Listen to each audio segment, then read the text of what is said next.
What is going on, everyone? Welcome to episode 53 of Daily MLB Baseball Recaps. It was an eventful one for my Chicago Cubs, and we will do another in-depth look at the playoff picture because it's getting interesting. Some teams have a shot that you may not have thought that they would have.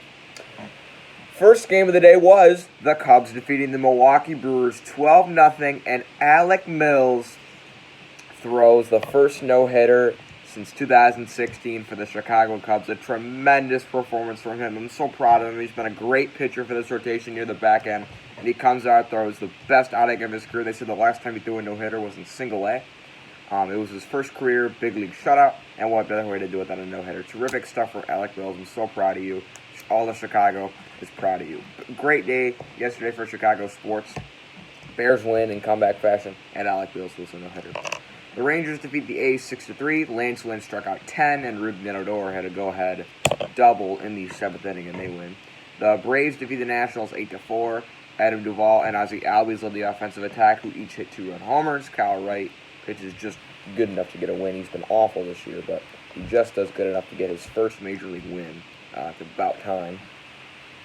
Yankees defeat the Orioles 3-1. They have finally gotten back on track.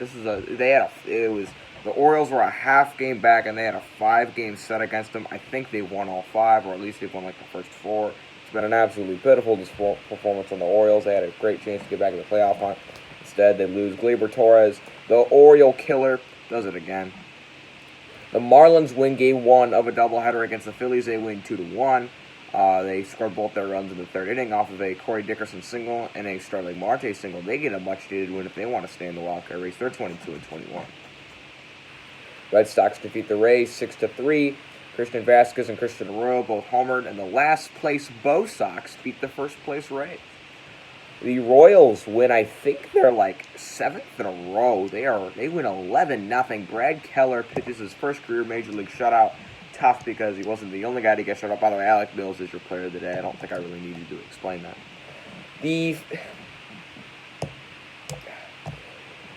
Your number 1 team in the American League by a half game, the Chicago White Sox defeat the Detroit Tigers 5-2. Eloy Jimenez hit a home run. Yon Moncada got 3 hits, and just this rebuild for the White Sox has had nothing but kittens and rainbows so far this year. They win 5-2. They're 30-16. The Twins defeat the Indians 5-7. Nelson Cruz hit his 16th homer, which is, I think, tied for the major league lead with Trout and Abreu. And they beat the Indians. The Reds defeat the Cardinals 10-5. Brad Miller, Andrew Miller completely collapsed. Cardinal fans are calling for Andrew Miller's head. So not good stuff there in St. Louis. They're 20-20 behind the Marlins for the 8th seed. The Blue Jays defeat the Mets 7-3.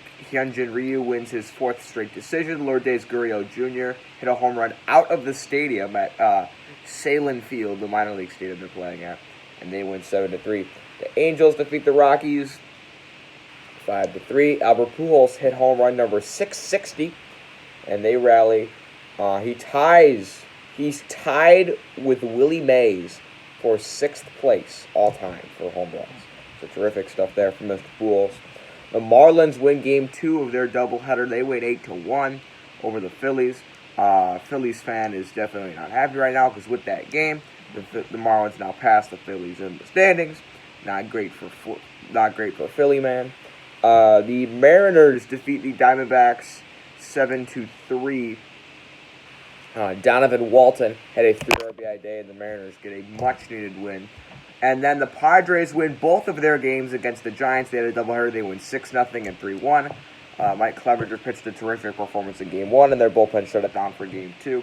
And they scored enough runs to win both games. And the Dodgers completely pummeled the Astros 8-1. Mookie Betts hit a 2-run homer in this game. He's been a great addition to the Dodgers, and they are by far and away the best team in the MLB. Now let's look at some standings. Now, your 8 playoff teams in the American League would be the White Sox, Rays, A's, Twins, Jays, Indians, Yankees, Astros, And the Seattle Mariners are a game and a half back of the Houston Astros. They're 21-25. Astros are 23-24. And if we look at Seattle's upcoming schedule, I'm pretty sure they have some games. So the Mariners play 2 against Oakland, 2 against San Francisco, 3 against San Diego, and then they have a big 3-game series near the end of the year against the Astros. They're going to have to show up in that series. But a game and a half back, it is definitely not beyond the realm of possibility that the Mariners can get into the playoffs. Baltimore and Detroit are both sitting. Actually, no, they're 2.5 back. Actually, no, they're 1.5 back. The Orioles and Tigers are both at 2.5 back. Angels and Royals are both at 3.5 back. As for the National League, your playoff teams are the Dodgers, Padres, Braves, Cubs, Marlins are the 5th seed. So good for them. Philly, St. Louis, and San Francisco. The Rockies and Brewers are both a game and a half back. The Reds and Mets are both 2 games back. So we'll see if they can sneak through the back door, but I doubt it. So I hope you guys enjoyed this video, and I'll see you next time.